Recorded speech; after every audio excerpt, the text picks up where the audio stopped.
கிளம்பிட்டே இருக்கேன்ப்பா. பேக்ல அது இதுவும் தேவையில்லாத எடுத்து வைக்காம தேவையானது நிறைய வச்சுக்க. சரியா? தேவையான தாண்டா வச்சிருக்கேன்.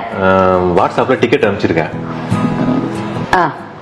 இருக்குப்பா. சார்ஜ் இருக்கா மொபைல்ல? இருக்குடா 80% இருக்குடா. சார்ஜ் இல்லனா இருக்குடா 80% சார்ஜ் இருக்கு. சூப்பர்.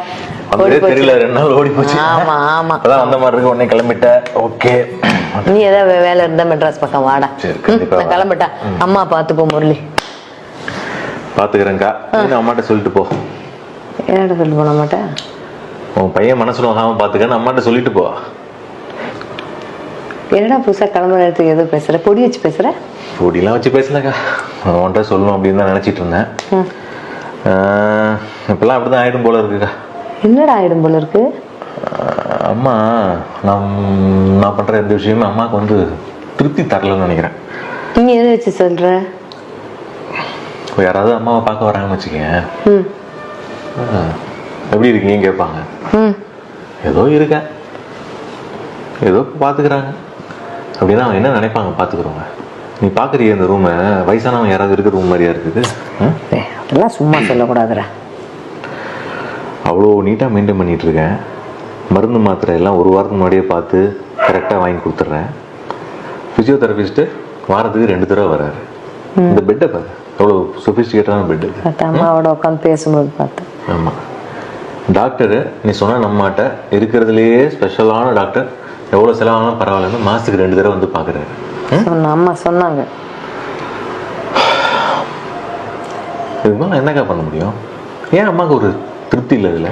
ஏண்டா நீ ஏன் திருப்தி இல்லை? அப்போ என்னடா தினம் கூப்பிட்டு உன்ன மாதிரி நேரம் பார்த்துக்கிறவங்கள உன்ன மாதிரி நேரம் பார்த்துக்கிறவங்களன்னு சொல்லணும்னு எதிர்பார்க்குறியா? நீ என்ன எதிர்பார்க்கறன்னு புரியலடா. அவங்களுக்கு திருப்தி இல்லைன்னு எப்படி நீ எதை வச்சு சொல்ற முரளி? எனக்கு புரியவே இல்லை. என்ன எதிர்பார்க்குற நீ அம்மாட்ட? சரி அதை விடு. 2 நாளைக்கு முன்னாடி 8 மணிக்கு பசிக்குது அப்படின்னு கேட்டாங்க. டிஃபன் கொடுக்கணும். சரி கொண்டு கொடுத்தாச்சு. சரி நேற்று எனக்கு 8 மணிக்கு சொன்னாங்களே அப்படின்னு சொல்லிட்டு நேற்று 8 மணிக்கு ஒன்று கொடுத்தாங்க. ஏன் எங்கேயாவது வெளில போக போறீங்களா?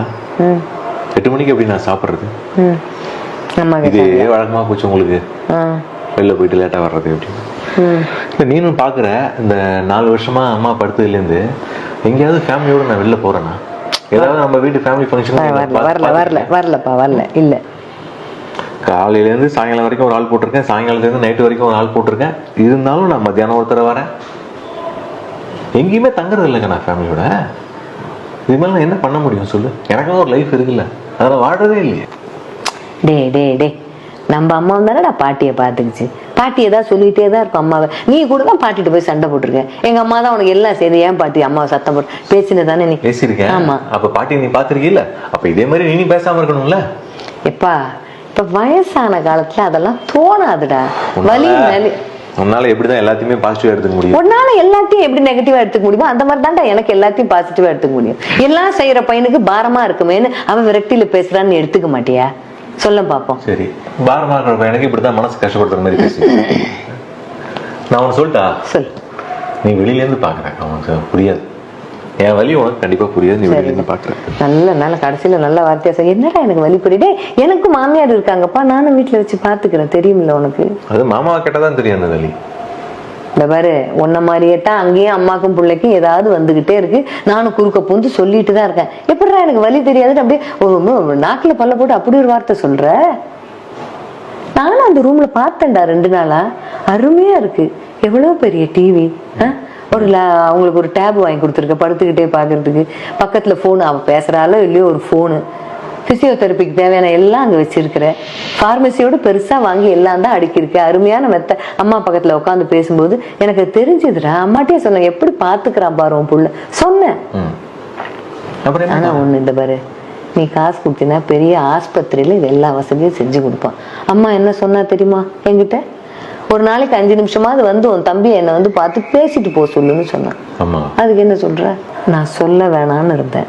சொன்னா நீ தும்னு குதிப்ப, வீட்டை 2 ஆக்குவ. அமைதியா போலான் இருந்தா நீ வாயிலேருந்து வார்த்தையை வாங்குற. சொல்லு பாக்கலாம்.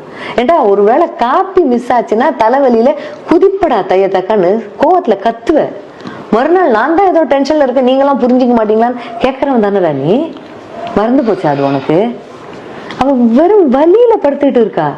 அம்மா அப்பா சண்டை போடும்போது என்ன சொல்லுவ நீனு? அப்பா அம்மா தானே ஏன்பா சத்தம் போடுறீங்க? அம்மா நம்ம அப்பா தானே கம்முன்னு சொல்ல மாட்டியா நீ? அக்கா அந்த அம்மா இல்லக்கா, அந்த அம்மா மாறிட்டாங்க. நான் தாண்டா சொல்றேன், அந்த அம்மா இல்ல, அந்த அப்ப இருந்த அம்மா இல்ல அவ. அப்ப அப்பா இருந்தாரு அவளுக்கு எல்லாத்துக்கும் பலமா. அப்பா கிடையாது. 4 வருஷமா படுத்துட்டாங்கிற அப்பா போன உடனே படுத்த விட அவளுக்குன்னு பிடிப்பு என்ன இருக்கு வாழ்க்கையில? நம்ம இருக்கோம், இருந்தாலும் எல்லாத்துக்கும் அவர் இருந்தாரு. அவளுக்குன்னு வேலை இருந்தது, கை கால நடமாட்டத்தோட சுத்தி வந்தா வீட்டை, மனசு நிறைய தெம்பு இருந்தது அவளுக்கு. இப்ப ஒண்ணும் கிடையாது. நீ சொல்றிய வசதியான ரூம்ல படுத்துதான் இருக்கா. அந்த ரூம காலார வலைய நடந்து கூட வர முடியாதுடா அவளால. மனசுலயும் வலி, உடம்புலயும் வியாதி, எந்திரிக்கவே முடியாது. பையனுக்கு பாரமா இருக்கும். இதெல்லாம் சேர்த்து வச்சிருக்கும் போது எப்படி விட்டு அவ சிரிக்க சிரிக்க பேசுவா? விரக்தியா தாண்டா பேசுவா. பாரு, திருப்பி அந்த தப்ப பண்ணாத முரளி, சொல்லிட்டேன் நான். என்னடா பண்ண நீ? அப்பா விஷயத்துல என்ன பண்ண? உப்பு போறாத விஷயம் உச்சஸ்தாதியில பேசின, குரலை வசத்தி வசத்தி பேசின, எல்லாரும் தடுத்தோம். அப்பாவோட மல்லுக்கு நின்னு சண்டை போட்ட, முன்கோவம். 1 வருஷம் பேசாம இருந்த நீ அப்பாவோட. அவனே தணிஞ்சு வரட்டும், அப்பாவும் இருந்தார் அமைதியா. அவர் ரூம் பக்கம் எட்டி பார்த்திருப்பியா நீ? ஒரு நாள் சத்தம் போட்டு கத்தினார் உன் பேரை கூப்பிட்டு, முரளின்னு. எல்லாரும் சண்டை முடிஞ்சு போச்சு, அதான் கூப்பிடுறாருன்னு நினைச்சு ஓடணும். நெஞ்சு வலிக்குதுடா, ஆஸ்பத்திரி கூப்பிட்டு போச்சடா, ஞாபகம் இருக்கா இல்லையாடா? சொல்லு. அள்ளி போட்டுட்டு ஓடின ஆஸ்பத்திரிக்கு நீ. அப்புறம் என்ன பேசினாரு அப்பா உங்ககிட்ட? எப்ப பேசினாரு? அதான் கடைசி பேச்சு. எல்லாத்தையும் முடிச்சதுக்கு அப்புறம் எங்க அப்பாட்ட நான் பேசியிருக்கணும். 1 வருஷம் நான் பேசாம இருந்த கூடாதுன்னு அடிச்சுக்கிட்டு அழுத. என்னாச்சு? அதே தப்பா அம்மா கிட்ட திருப்பி பண்ணாத. போனதுக்கு அப்புறம் புலம்பி பிரயோஜனம் இல்ல முரளி. இருக்கும்போது அனுசரணையா வாழ கத்துக்க. அப்புறம் எங்க அம்மாக்கு நான் அதை பண்ண அந்த ரூம்ல, இதை பண்ண இந்த ரூம்ல. அந்த ரூம்ல யாரு இருப்பா? காலையில ஒரு ஆளு, மத்தியானம் ஒரு ஆளு போட்டு பாத்துக்கிறது அந்த அம்மாக்கு சந்தோஷம் இல்ல முரளி? 5 நிமிஷம் எட்டி பாரு அவ ரூம்ல, பக்கத்துல உட்காந்து தலையை தடவி கொடுத்து பேச. என்ன வந்துச்சு உனக்கு? கல்யாணம், காது குத்தி 4 இடம் சுத்தி பாக்குறதுலாம் இருக்கவே இருக்குடா. அவ காலத்துக்கு அப்புறம் நீ நிம்மதியா எங்க வேணா போ. கேட்டா எனக்கு இது தெரியாதுங்கிற, எனக்கு இந்த வலி தெரியாதுங்கிற, நான் வெளியில நின்று பேசுறேங்கிற. பாரு, திருப்பி சொல்றேன், அப்பா கிட்ட பண்ண தப்ப திருப்பி அம்மா கிட்ட பண்ணாத. வாழ்நாள் முழுக்க அந்த வலி போகாது. நான் சொல்லிட்டேன், அவ்வளவுதான். முரளி, அம்மா வர